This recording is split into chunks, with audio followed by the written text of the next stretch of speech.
बकरी की कहानी। एक जंगल में एक हाथी और एक बकरी रहते थे। दोनों बहुत पक्के दोस्त थे। दोनों साथ में मिलकर हर दिन खाने की तलाश करते और साथ में ही खाते थे। एक दिन दोनों खाने की तलाश में अपने जंगल से बहुत दूर निकल गए। वहां उन्हें एक तालाब दिखाई दिया। उसी तालाब के किनारे एक बेर का पेड़ था।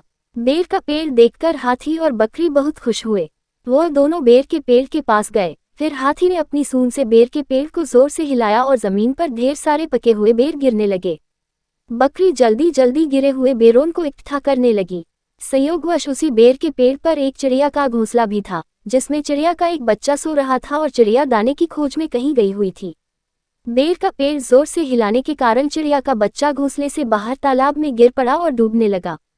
चिड़िया के बच्चे को डूबता हुआ देखकर उसे बचाने के लिए बकरी तालाब में कूद गई, लेकिन बकरी को तैरना नहीं आता था। इस वजह से वह भी तालाब में डूबने लगी। बकरी को डूबता हुआ देखकर हाथी भी तालाब में कूद गया और उसने चिड़िया के बच्चे और बकरी दोनों को डूबने से बचा लिया। इतने में चिड़िया भी वहां पर आ गई थी और वह अपने बच्चे को सही सलामत देखकर बहुत खुश हुई। उसने हाथी और बकरी को इसी तालाब और बेर के पेड़ के पास रहने के लिए कहा। तब से हाथी और बकरी भी चिड़िया के साथ उस बेर के पेड़ के नीचे रहने लगे। कुछ ही दिनों में चिड़िया का बच्चा बड़ा हो गया। चिड़िया अपने बच्चे के साथ जंगल में घूम कर आती थी और हाथी और बकरी को जंगल में किस पेड़ पर फल लगे हैं इसकी जानकारी देती थी।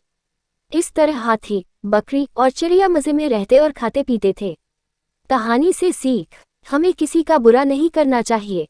अगर हमारी गलती से किसी को परेशानी होती है तो उस गलती को सुधारना चाहिए और मनमुटाव दूर करते हुए एक दूसरे की मदद करनी चाहिए। दोस्तों, आज की ये मोटिवेशनल स्टोरी आपको कैसे लगी ये आप हमें कमेंट करके बता सकते हैं। हम ऐसे ही कहानियाँ आपके लिए लेकर आते रहेंगे। धन्यवाद।